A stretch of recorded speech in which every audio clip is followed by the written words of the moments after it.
Welcome back to another story on Infidelity Tales Lab. Before we begin, tell us, where in the world are you watching from? Now, let's dive into today's story. Chapter 1. Foundations Built on Lies. Eldridge Williamson stood in his corner office on the 42nd floor, watching the Chicago skyline bleed orange in the dying light.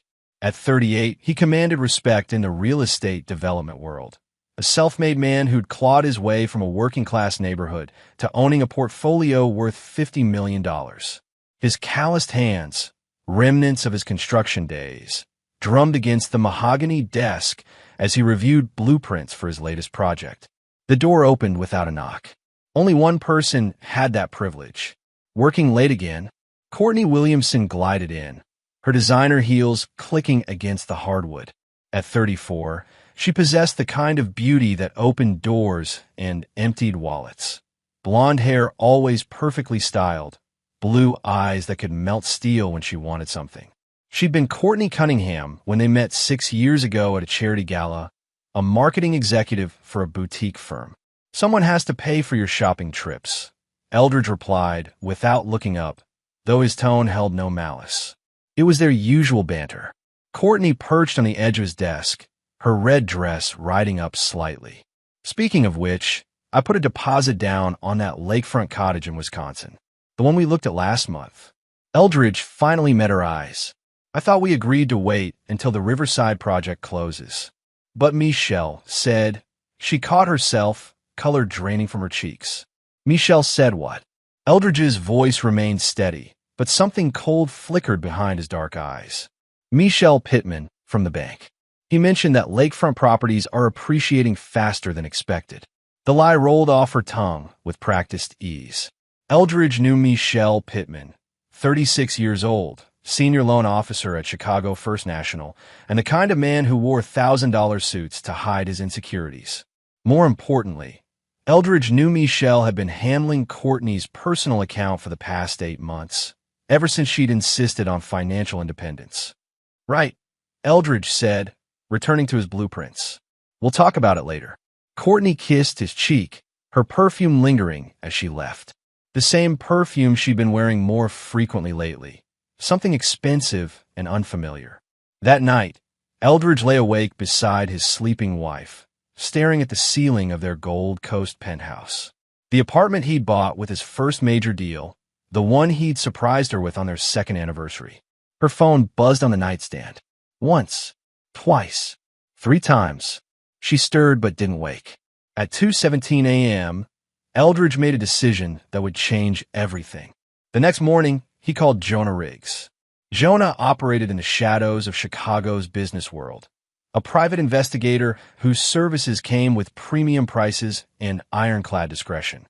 They'd worked together before when Eldridge needed background checks on potential business partners.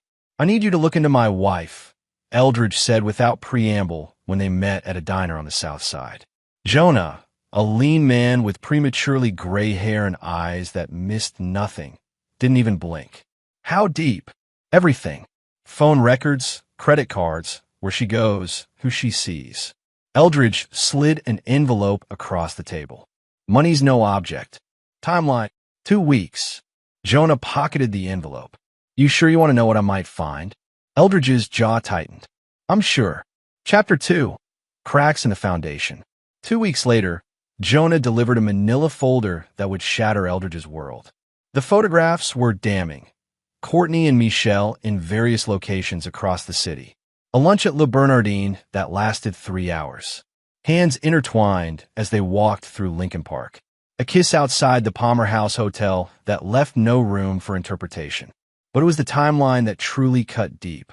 The affair had started 14 months ago, 2 weeks after Eldridge had surprised Courtney with a pearl necklace for their 4th wedding anniversary. "There's more," Jonas said, his voice uncharacteristically gentle. "She's pregnant." Eldridge's coffee cup stopped halfway to his lips. "What?" 8 weeks. I have copies of her medical records from Northwestern." Jonah slid another sheet across the table. The timing. Eldridge studied the dates. 8 weeks ago, he'd been in Vancouver for 2 weeks, finalizing the purchase of a hotel chain. Courtney had claimed she was visiting her sister in Portland. Where was she really? Pittman's cabin in Lake Geneva. I have photos. The folder contained a detailed timeline of deception. Business trips that were romantic getaways, charity events that were cover stories, and financial records showing cash withdrawals that funded their affair. But what emerged from Jonah's investigation went deeper than adultery. Michelle Pittman wasn't just a loan officer. He came from old Chicago money, the kind that bought influence and expected deference. His grandfather had been a federal judge, his father a city councilman. Michelle saw himself as nobility, and men like Eldridge as temporary inconveniences. He's been bragging, Jonah continued. My source at the bank says Pittman calls you the blue-collar pretender. Claims he's going to get everything you've built. Eldridge closed the folder. Anything else? Your father-in-law knows. The revelation hit like a physical blow. Edgar Williamson, the man who'd welcomed Eldridge into the family, who'd stood as best man at their wedding, who'd taught him to play chess on Sunday afternoons. Edgar knew his daughter was destroying their marriage and had said nothing. How long has he known? At least 6 months. There's a bank record of him co-signing a loan for Pittman's business expansion. They've been planning something. Eldridge walked out of that diner a different man. The boy who believed in fairness and second chances died in a booth on the South Side. What emerged was something harder, colder, a man who understood that mercy was a luxury he could no longer afford. That evening, Courtney greeted him with unusual enthusiasm, wearing the pearl necklace he'd given her for their anniversary. I have wonderful news, she said, her eyes bright with deception. Oh, I'm pregnant. She watched his face carefully, gauging his reaction. Eldridge smiled, the same smile he used in business negotiations when he held all the cards. That's incredible news. He kissed her gently, tasting lies on her lips. We should celebrate. As they sat in their favorite restaurant, Courtney spoke animatedly about baby names and nursery themes. Eldridge nodded and smiled, already calculating his next moves. In the reflection of the restaurant window, he caught sight of Michelle Pittman at a corner table, watching them with undisguised hatred. Let him watch, Eldridge thought. Soon, there would be so much more to see. Chapter 3. The Opening Gambit. Divorce papers were filed quietly on a Tuesday morning in November. Eldridge's attorney, Sherman Robles, was a shark in an expensive suit, the kind of lawyer who viewed court battles as blood sport. She'll fight for everything, Sherman warned during their strategy session. The penthouse, the business assets, alimony. With the pregnancy, a judge might be sympathetic. Let her try, Eldridge replied. I want this done fast and clean. No custody battles, no extended proceedings. Give her whatever she asks for. Sherman's eyebrows rose. That's unusual. Most men in your position fight tooth and nail. Most men don't know what I know. Courtney's reaction was theatrical. She collapsed in their living room, tears streaming down her perfect cheeks. How could you do this to us? To our baby? The baby isn't mine, Eldridge said simply.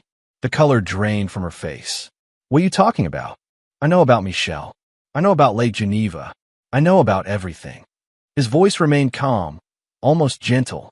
The question is, do you want to do this the easy way or the hard way? Courtney's tears dried instantly, replaced by something cold and calculating. You can't prove anything. Eldridge pulled out his phone and played a recording. Her voice filled the room, crystal clear. Eldridge is so stupid. He actually thinks the baby is his. Michelle, you're brilliant for suggesting I stay married until the divorce settlement. We'll get millions. The recording continued for several more damning minutes. I have hours of these, Eldridge said, along with photos, financial records, and witness statements. Your boyfriend isn't as careful as he thinks. Courtney's mask finally slipped, revealing the ugly truth beneath. You bastard. You think you're so clever? You have no idea what you're dealing with. Michelle's family has connections you can't imagine. We'll destroy you. You're welcome to try. The divorce proceedings moved with unprecedented speed. Courtney, realizing the recordings would destroy her in court, accepted a settlement that seemed generous but contained carefully crafted language that would prove crucial later. She kept the lakefront cottage, valued at $800,000, received $2 million in cash, and retained rights to their shared business investments. What she didn't realize was that Eldridge had structured the settlement to leave her exposed to future financial obligations. Meanwhile, Edgar Williamson remained silent, continuing their chess games as if nothing had changed. During their final game before the divorce was finalized, Edgar made an unexpected move. "You know, I've always thought of you as the son I never had," he said, advancing his queen. "I know." Eldridge moved his knight, setting up a trap Edgar couldn't see. "Courtney made mistakes. We all make mistakes. Some mistakes can't be forgiven." Eldridge's tone remained conversational. Edgar leaned back in his chair. "She's still my daughter. Blood is thicker than water." "Blood," Eldridge repeated thoughtfully. "Checkmate." Edgar stared at the board in confusion. He'd been 2 moves away from victory, and somehow Eldridge had turned the game completely around. "I don't understand. How did you?" "You weren't paying attention to the pieces you couldn't see," Eldridge said, standing. "Thanks for teaching me chess, Edgar. The lessons were more valuable than you know." On the day the divorce was finalized, Eldridge stood alone in his attorney's office, signing the papers that legally severed his connection to Courtney. But legal documents were just paper. The real game was about to begin. That afternoon, he placed a call to Dorian Dawson, a real estate developer who specialized in luxury properties. "I want to buy a specific apartment building," Eldridge said. "Price is no object." The building in question was a converted warehouse in River North, the same building where Michelle Pittman had been secretly paying rent on a private apartment for the past year. The apartment he used for his encounters with Courtney and God knows who else. "I can have the papers drawn up by Friday," Dorian confirmed. "Make it Thursday," Eldridge said. "And Dorian? I want every rental agreement in that building transferred to my personal management company. Every single one." By Thursday evening, Eldridge owned the building and had legal control over every lease agreement. Michelle Pittman would discover this fact in 30 days, when his first eviction notice arrived. But that was just the opening move. Chapter 4: The Baby Shower Gambit. 4 months later, the invitation arrived on cream-colored cardstock with elegant script. "You're invited to celebrate baby Williamson Pittman." The hypocrisy was breathtaking. Courtney had kept his name for the settlement benefits, but publicly flaunted her relationship with Michelle.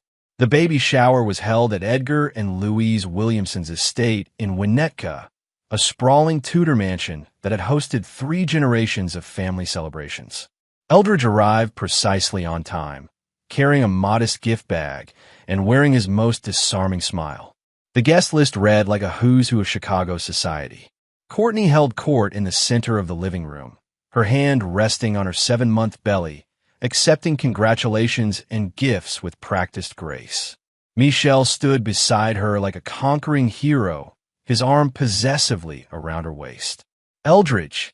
Louise Williamson rushed to greet him, her voice overly bright with nervous energy. "I'm so glad you came. This shows such maturity." "I wouldn't miss it," Eldridge replied, kissing her cheek. "Family is family." The afternoon proceeded with typical baby shower activities, gift opening, games, and polite conversation that carefully avoided mentioning the obvious tensions.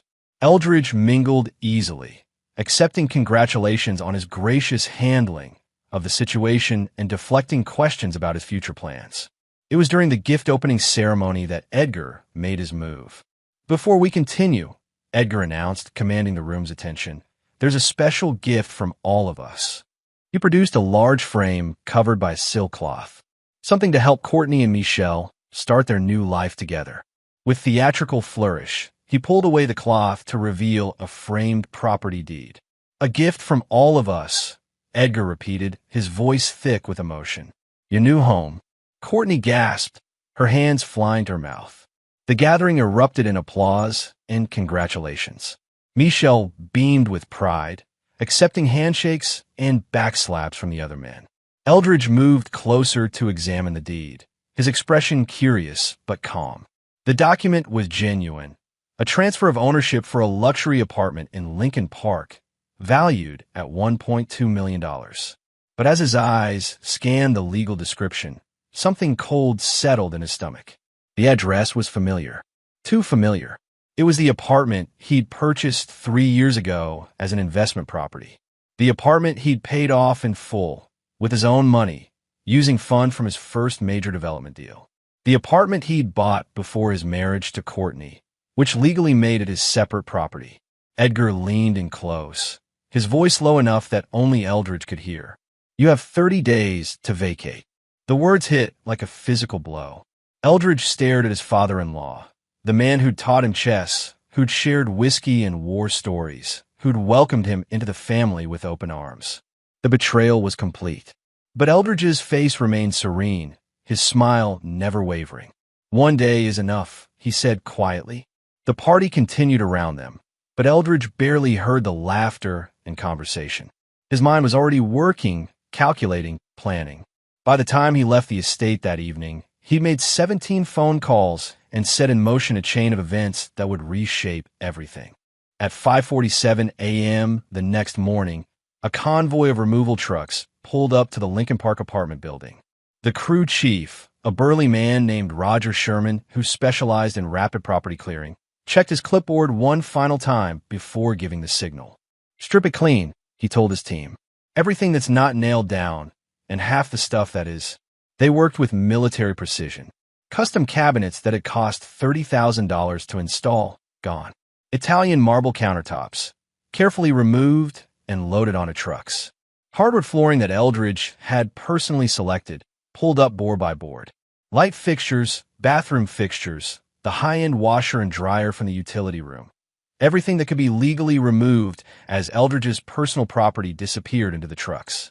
By noon, the apartment was stripped to bare walls and concrete floors. The crew even took the custom window treatments and the imported tiles from the bathrooms. The legal grounds were solid. As the original purchaser and title holder, Eldridge had the right to remove any improvements he'd personally installed. The property deed Edgar had transferred was legitimate, but it only included the basic structure, not the $150,000 in upgrades that had made it a luxury residence. At 6:41 p.m., Louise Williamson's text arrived. Is this a joke? Eldridge smiled as he typed his response. Not yet, but tomorrow's delivery might be. He was sitting in his temporary downtown apartment, surrounded by boxes and planning documents. The view wasn't as nice as the penthouse he'd given up in the divorce, but it served his purposes. On the coffee table lay blueprints, legal documents, and a shipping manifest that would arrive at Edgar and Louise's estate the following morning. What he'd arranged for delivery would make the apartment stripping look like a warm-up act. Chapter 5. The Delivery. At 8:15 a.m., Edgar Williamson was enjoying his morning coffee when the first truck arrived. He watched through the bay window as uniformed workers began unloading what appeared to be construction materials. The delivery slip was addressed to him personally. By 8:30, the front yard of the Winnetka estate was filled with the contents of the stripped Lincoln Park apartment. Not just filled, artfully arranged. The marble countertops formed a perfect semicircle around the fountain. The hardwood flooring was stacked in neat pyramids on the manicured lawn. The custom cabinets created a makeshift outdoor kitchen beside the rose garden that Louise had tended for 20 years. But Eldridge hadn't stopped there. A second truck arrived carrying a team of workers who began assembling something that made Edgar's blood run cold. A fully functional construction site trailer, complete with portable toilets, a cement mixer, and industrial scaffolding that now towered over the estate's carefully manicured landscape. The third truck delivered the piece de resistance, a 50-foot construction crane that they were legally permitted to install because, according to the building permits Eldridge had filed, the estate was now designated as an active construction zone. What the hell is this? Edgar demanded when the crew chief approached with a clipboard. Construction staging area, the man replied, consulting his paperwork. Says here you're doing a major renovation. Permits are all in order. Edgar snatched the documents. The permits were legitimate, bearing the official stamps of the city planning department.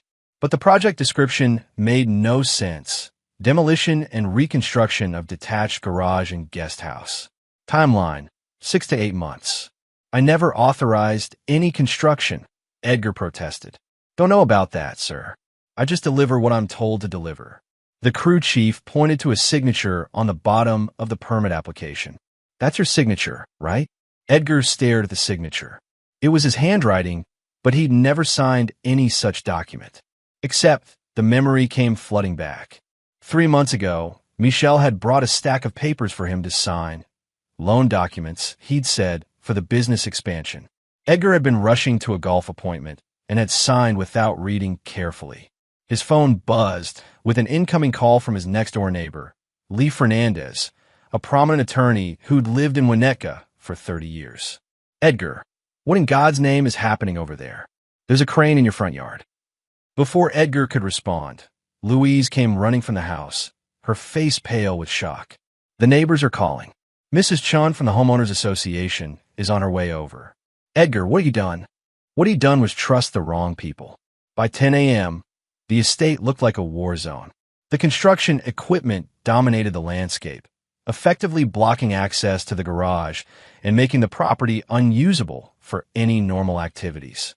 Worse, the permits were ironclad, legally filed and properly approved, giving Eldridge the right to use the property as a staging area for the next 6 to 8 months. Michel arrived at noon, his Mercedes forced to park on the street because the driveway was blocked by stacks of building materials. His face was red with rage as he stormed toward Edgar. You signed the permits, Michel said without preamble. The bank called. The construction loan you co-signed has been activated, and they need immediate access to the property for the renovation project. What construction loan? Edgar demanded. Michel's confident expression faltered. The loan you co-signed 3 months ago, for the garage renovation and guest house expansion. I never signed any. Edgar stopped mid-sentence as the truth hit him. The papers Michel had brought him, the ones he'd signed in a hurry. They hadn't been loan documents for Michel's business. They'd been construction permits and financial guarantees for a renovation project that didn't exist. You son of a bitch, Edgar whispered. But Michel wasn't listening.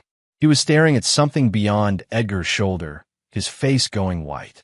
Following his gaze, Edgar turned to see a familiar figure standing beside the construction crane. Eldridge Williamson smiled and waved. Gentlemen, Eldridge called out, walking toward them with casual confidence. I hope you're enjoying the delivery. I wanted to make sure you received everything in good condition. You can't do this, Michel sputtered. This is illegal. It's harassment. Actually, it's completely legal, Eldridge replied. Your father-in-law signed all the necessary permits. The construction loan he co-signed provides me with full access to the property for the duration of the project. Edgar's voice was barely a whisper. What do you want? I want you to understand something, Eldridge said, his smile never wavering. Yesterday, you thought you could humiliate me in front of your family and friends. You thought you could steal my property and hand it to your daughter and her boyfriend. You thought I would just accept it and walk away. He gestured to the chaos surrounding them. This is me not walking away. Louise appeared at Edgar's side, her face streaked with tears. Eldridge, please. This is madness. We can work this out. We could have worked it out, Eldridge agreed. Before yesterday. Before you chose them over me. His voice hardened. Before you forgot that I'm not the same man you met 6 years ago. I'm something much more dangerous now. He turned to leave, then paused. Oh, and Michel, you might want to check your rental apartment. I think you'll find the locks have been changed. As Eldridge walked away, Edgar felt something crack inside his chest. The well-ordered world he'd built, the careful plans he'd made, the family legacy he'd tried to protect, all of it was crumbling around him. And they hadn't even seen the worst of it yet. Chapter 6, The Trap Springs. The eviction notice arrived at Michel's River North apartment on a Tuesday morning, served by a process server who found him in his bathrobe, frantically searching for clean clothes. The lock change had been just the beginning. Eldridge had used his ownership of the building to make Michel's life a living hell. 30 days, the process server said, handing over the legal documents. Buildings being converted to condominiums. Michel stared at the notice, his hands shaking with rage.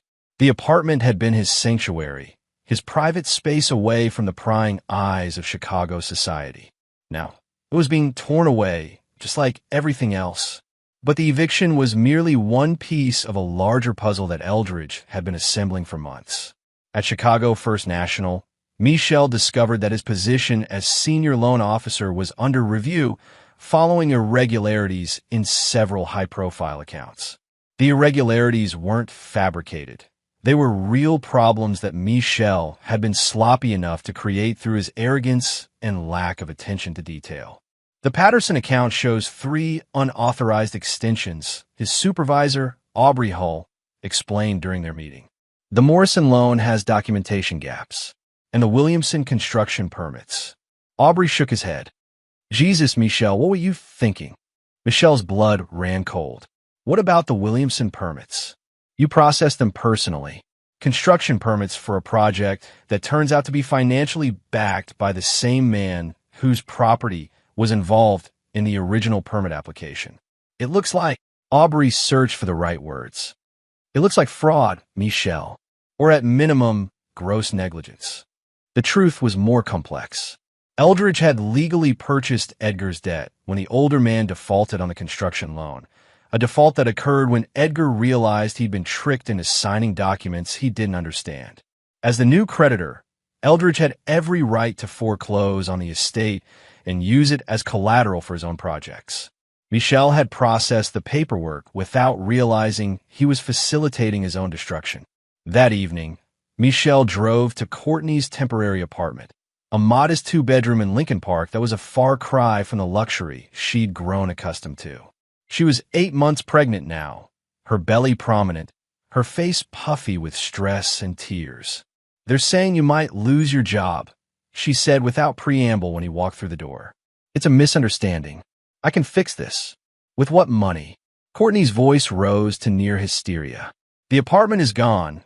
Your job is in jeopardy, and my father won't return my calls because his house looks like a construction site."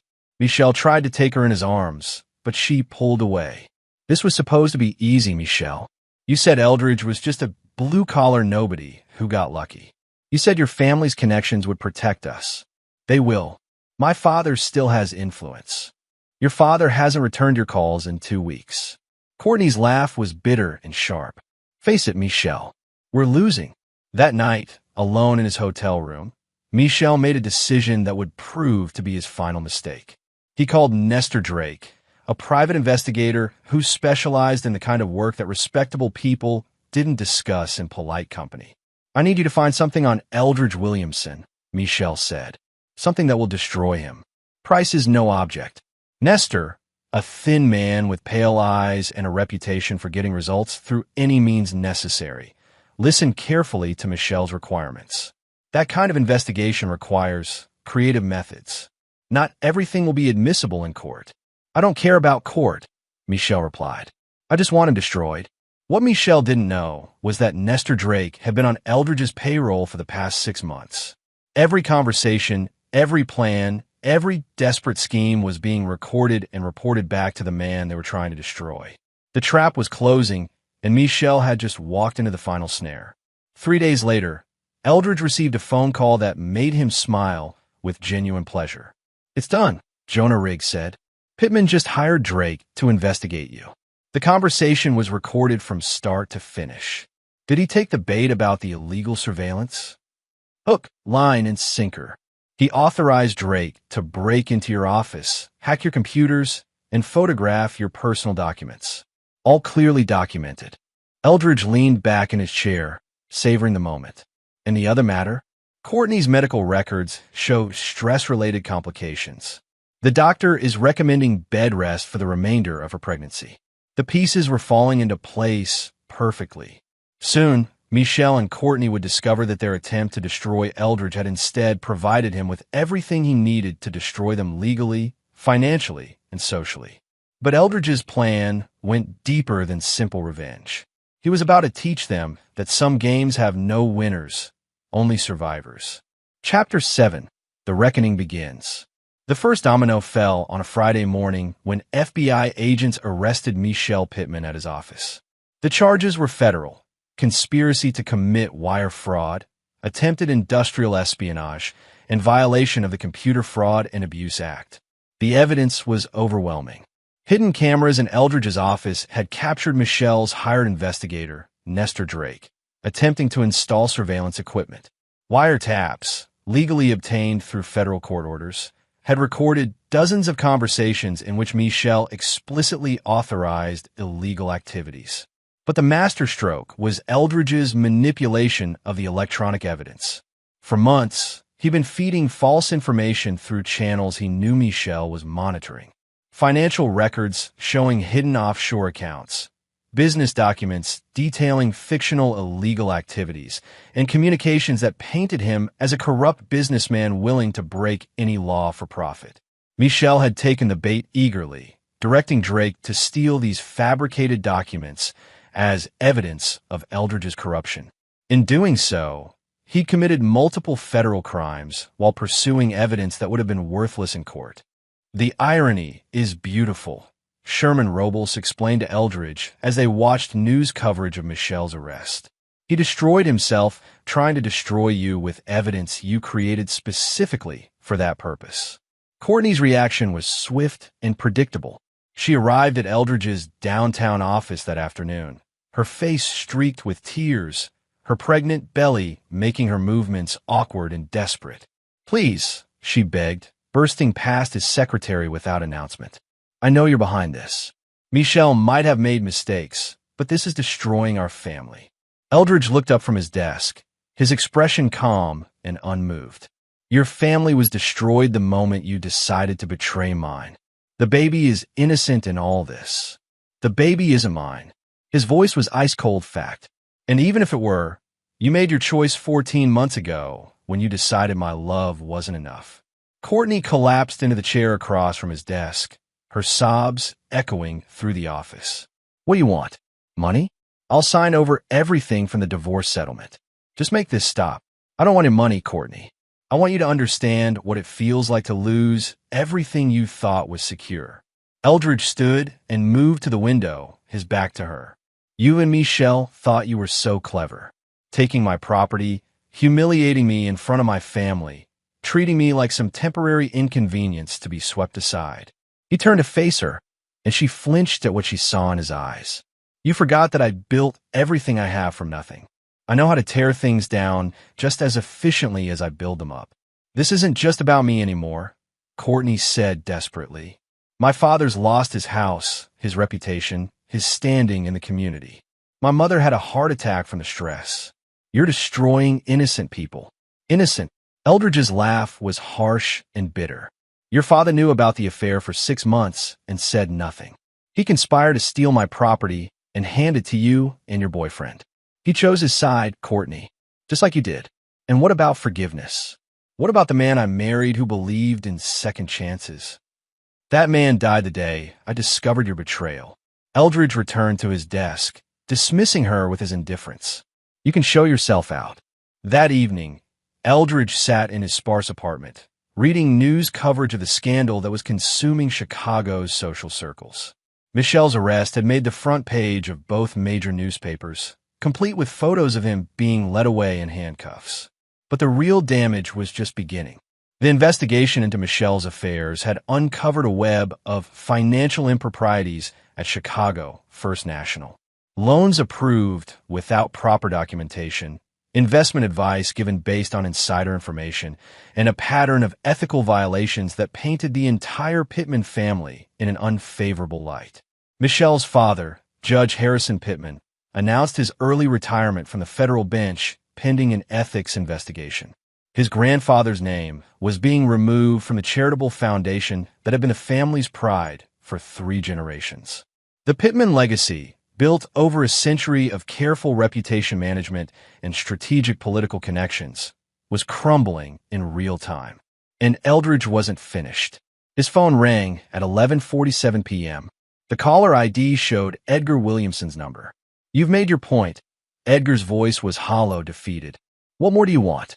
"I want you to admit what you did." "I know what I did. I chose my daughter over." "No," Eldridge interrupted. "You chose wealth and status over integrity. You chose what you thought was easy over what you knew was right. You chose to believe that I was weak enough to accept being stabbed in the back by my own family." The line was quiet for a long moment. When Edgar spoke again, his voice was barely a whisper. "What can I do to make this right?" "Nothing," Eldridge replied. "You can't unmake the choices you've made. just like I can't unmake mine. He hung up and returned to his reading. Tomorrow would bring new developments, new consequences for the people who'd thought they could destroy him without facing any repercussions. But tonight, for the first time in months, Eldridge Williamson slept peacefully. Chapter 8. Aftermath and Consequences. 6 weeks later, the full scope of Eldridge's revenge had become clear to everyone involved.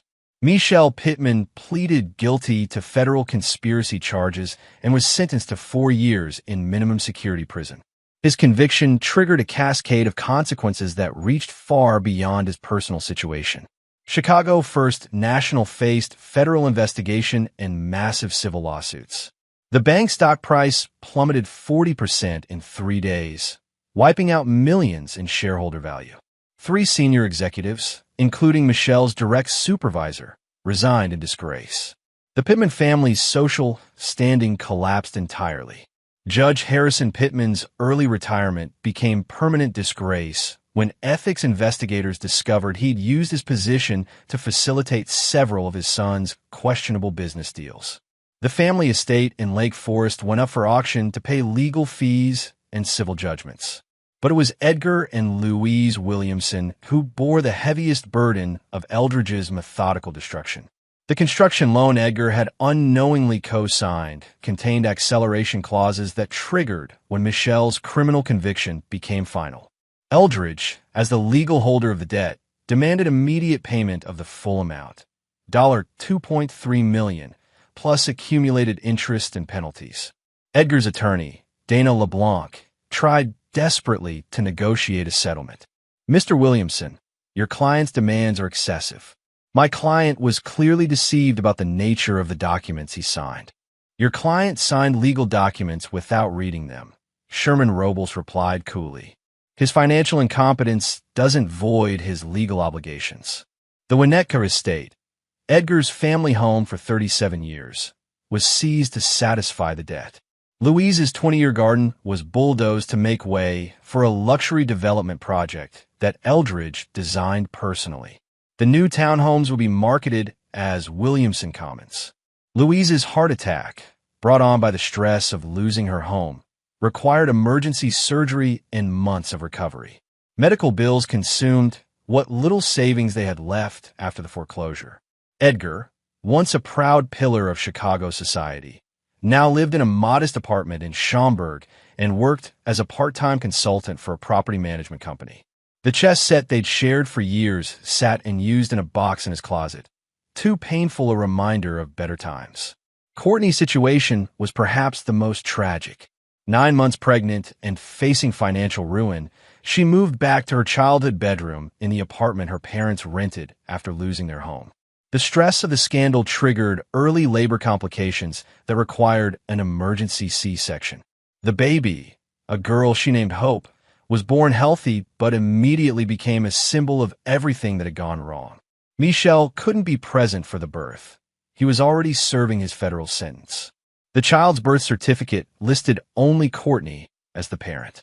I've lost everything, Courtney confessed to her mother as they sat in the cramped apartment, surrounded by moving boxes and unpaid bills.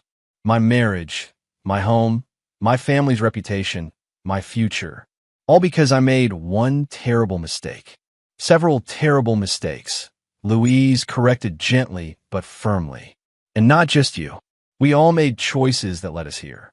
Courtney's financial situation was dire. The divorce settlement money had been spent on legal fees and medical bills. The lakefront cottage she'd received was underwater on its mortgage due to declining property values, a decline that wasn't accidental but the result of Eldridge purchasing and demolishing 3 neighboring properties, destroying the area's appeal to luxury buyers. She applied for assistance programs she'd never imagined needing. Food stamps, Medicaid, subsidized housing, the safety net that caught people when they fell from grace. The social fall was equally devastating. Former friends crossed the street to avoid her. Country club memberships were quietly revoked. Invitations to charity galas and social events stopped arriving. Courtney Williamson, who had once been featured in Chicago magazines, Rising Stars Under 40, was now a cautionary tale whispered about in the same social circles that had once celebrated her. But Eldridge's revenge extended beyond financial and social destruction. He'd systematically dismantled every relationship, every connection, every source of support that his enemies had relied upon. Boyd Williamson, Edgar's younger son and Eldridge's former brother-in-law, discovered that his law practice was losing clients after word spread about the family's connection to the scandal. His partnership at a prestigious downtown firm was quietly dissolved. The ripple effects continued expanding, touching everyone who had chosen sides against Eldridge or remained silent when they should have spoken up. Only Jonah Riggs, the private investigator who had started this chain of events with his manila folder, remained untouched. He'd been paid handsomely for his work and had wisely invested the money in properties that Eldridge didn't control. "You got your revenge," Jonah observed during their final meeting. "The question is, was it worth it?" Eldridge considered the question seriously. His former life was gone completely. The marriage, the family connections, the social relationships that had defined his identity for 6 years. But something new had taken their place. "Ask me in 5 years," he replied. Chapter 9. The Last Smile. 1 year later, Eldridge stood in the penthouse of his newest building, a 40-story tower that dominated the Chicago skyline. The view from his office encompassed the entire city, including the neighborhoods where his former enemies now struggled to rebuild their shattered lives. The construction of Williamson Commons had been completed 6 months ahead of schedule. The luxury townhomes sold within days of going on the market, generating profits that exceeded even Eldridge's aggressive projections. Where Edgar's family estate once stood, young professionals now paid premium prices to live in what had become one of Chicago's most desirable addresses. The irony wasn't lost on anyone who knew the history. Eldridge's business empire had grown exponentially during the year of his revenge. The chaos he'd created in his personal life had somehow focused his professional energy with laser precision. 3 major developments, 2 hotel acquisitions, and a commercial real estate portfolio that doubled in value. Success, it turned out, was indeed the best revenge. His secretary announced a visitor, Sherman Robles, the attorney who had helped orchestrate much of the legal maneuvering that made the revenge possible. "I have news about the Pittman situation," Sherman said, settling into the chair across from Eldridge's massive desk. Michelle's appealing his sentence. His new attorney thinks they can get it reduced based on mental health factors. "Let them try," Eldridge replied without looking up from his documents. The evidence was overwhelming, and federal judges don't like defendants who commit crimes against the same people trying to help them. "There's something else." Sherman hesitated. "Courtney's filed for bankruptcy. She's also applied for permission to change the baby's last name from Pittman to Cunningham, her maiden name." This got Eldridge's attention.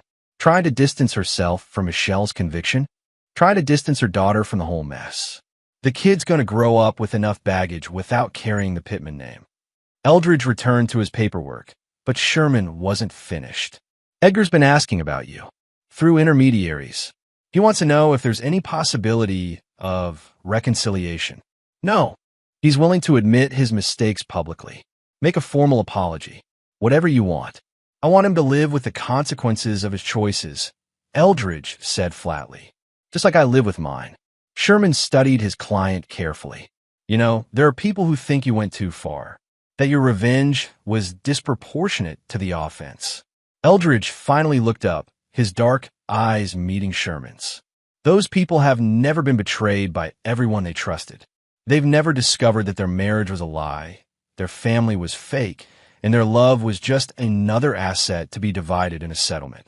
And now I know exactly where I stand with everyone in my life." Eldridge gestured toward the cityscape beyond his windows. "These buildings don't lie to me. These contracts don't cheat on me. This money doesn't pretend to love me while planning to destroy me." Sherman gathered his papers, recognizing the dismissal in Eldridge's tone. "For what it's worth, I think you won. Completely and absolutely." After Sherman left, Eldridge remained at his desk as the sun set over Chicago. His phone showed 17 missed calls and 43 unread messages. Investors, contractors, politicians, and society figures who wanted something from a man who'd become one of the city's most powerful real estate developers. But there were no personal calls, no family messages, no friends checking in just to say hello. That evening, he drove to a small cemetery in suburban Oak Park where his mother was buried. She died when he was 24, before he'd become wealthy, before he'd met Courtney, before everything had gone so spectacularly wrong. "I kept my promise," he said to the weathered headstone. "I built something that mattered, something that lasted." He paused, thinking about everything that had happened. "I just didn't realize how much it would cost." The wind picked up, rustling the leaves of the oak tree that shaded her grave. In the distance, the lights of Chicago twinkled like stars, each one representing someone's hopes, dreams, and struggles.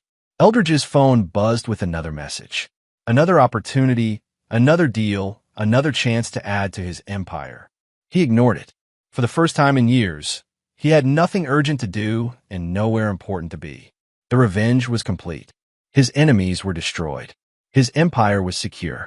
So why did he feel so empty? The answer came to him as he walked back to his car. Victory without witnesses was meaningless. Revenge, without the possibility of redemption, was hollow. Power without love was just expensive loneliness. But these were philosophical concerns for another day. Tonight, Eldridge Williamson would return to his penthouse, pour himself an expensive drink, and plan his next conquest. Because building empires was what he did now, the only thing he had left to do. In another part of the city, Courtney sat in her cramped apartment, holding her sleeping daughter and wondering what kind of future awaited a child born from such destruction.